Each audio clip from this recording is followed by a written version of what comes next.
Kristu inkosi. uJesu Kristu inkosi. uJesu Kristu inkosi. uJesu Kristu inkosi. Ngiyabingelela ubaba nomama umpostoli egameni lomfeli wethu Jesu Kristu. Ngibingelele umfundisi, abefundisi ngegama lenkosi yethu Jesu, omama, obaba, ubulusha, uSunday school, abancane. Ngithi uJesu Kristu uyinkosi. uJesu Kristu inkosi. Ngome phambi kwenu njengalokho kubhaliwe lana uMama Ntombi Mathenjwa uzoqondisa uhlelo ngokusizwa uNkulunkulu ubaba. Siyabonga kakhulu kwasebesidumisele usisi usisidudu kanye nomama Meya egameni lenkosi yethu Jesu.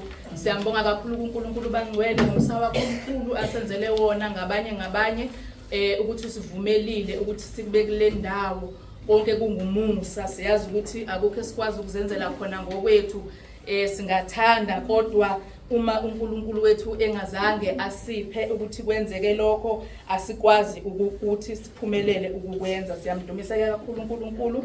Uhlelo lethu ke bangcwele luyashesha ngendlela emangalisayo. Akukuningi engizokukhuluma, sizoya nje endumisweni njengamanje sidumise ngeculo 75 bese siya emkhulekweni wethu sicele ukuthi sivulelwe umama umpostoli Nsibande ngegama lenkosi yethu Jesu. Amen. Nkosi ngiyabeka kuwe ngikuninga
Siyabonga kakhulu umkhuleko kumama wethu egameni lenkosi yethu Jesu, futhi siyazi ukuthi uhlala esikhulekela. Khona eminye impendulo esizibonayo khona la siphenduleka ngazo ngoba uNkulunkulu wethu uyasebenza emfihlakalweni. Siyabonga kakhulu bangcwele, siphinde sixoliseke njengamanje kumnyama kunjena, ezinye izinto zingasebenzi zikhona ingenxa kagesi uhambile ngokwe-load shedding. So asazi zobuya ngasikhathi sini, sizobona nje mawusubuya thina sizobe siqhubeka ngoba asitshajiwe. uJesu Kristu inkosi. Ngiyacela-ke ukunika leli thuba, nginika ubaba uMaseko ukuba azosemukela kule ndawo. Naye impela ngiyacela ukumupha isikhathi 3 minutes egameni lenkosi yethu Jesu. Ngiyacela futhi ukuthi wonke umuntu bangcwele ozozala ngaphambili, ngizobe ngikhumbuzise ukuthi sinake ukuma kwethu, sime isiphambano lesesemva kwami, sonke sibe semva kwethu. Umuntu akhumbule ukuzisho igama lakhe nesibongo nendawo avela kuyona. uJesu Kristu inkosi. uJesu Kristu inkosi. Kaya